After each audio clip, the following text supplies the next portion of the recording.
Light બટા તાર phone કરી દેતો ના પૂછી દો કેવાક છે વરસાદ પાણી. હાલો હા તમાર વરસાદ છે તો અમારે ત્યાં ભૂકા કાઢી નાખ્યા. અહીં નદીમાં પાણી હોતે ને એવું બહુ. ઓલા બાજુ વાળા ભૂપતભાઈ ના એને ઘરે પાણી ગળી ગયું. ના ના અમારા વાંધો ના એવો ના અમારે થોડુંક ઊંચું છે ને મકાન થોડુંક હા એટલે હલે પલળવું નથી એક ઠેકાણે શાંતિથી બે જાતો. હવે છેલ્લી વાર કહું છું શાંતિથી બે જા ને એક ધોકા ભેગો પાડી દે પલ્લી પછી શરદીને ઉધરા થઈ જાય છે એક ભેગું કઈ નવરાની જ દવાખાને લઈ જવા. હલે તને અલગથી કેવું પડશે બે જા આમ શાંતિથી. ભાઈને ફોન કરી દે બહુ વરસાદ હોય ને તો એક ઠેકાણે ઊભો રહી જાય પલ્લી ન આવે. તારું ચોમાસું આવે ને અહીંયા પાણી બહુ કરાય બહુ પ્રોબ્લેમ આવે ચોમાસામાં તો આ વખતે આનું કાંઈક સારું કરાવવું જોઈએ. ખબર છે એલી ઓલા ઘોઘાને ઘર પડી ગયું કોઈને વાંધો બાંધો તો નથી આવ્યો બધા વાડી હતા ને ત્યાં પડી ગયું મને ખબર જ હતી પડે એમ હતું હું રોજ નાખી હોતો ને મને નજર ના જ જાતી.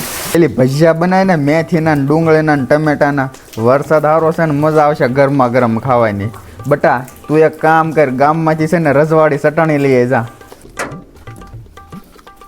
કેમ ભાભી બાકી ભૂકા કાઢી નાખ્યા ને વરસાદે તોય નાખ્યું બધું પાણી બાણી ભરી લીધું પાછું હમણાં ના આવવાના ઓલા શોખમાં ભૂંગળું ભાંગી ગયું છે બહુ પાણી આવ્યું હો પણ અને આવે તેને જેવો તેવો વરસાદ પડ્યો કાંઈ ભૂકા જ કાઢી નાખ્યા.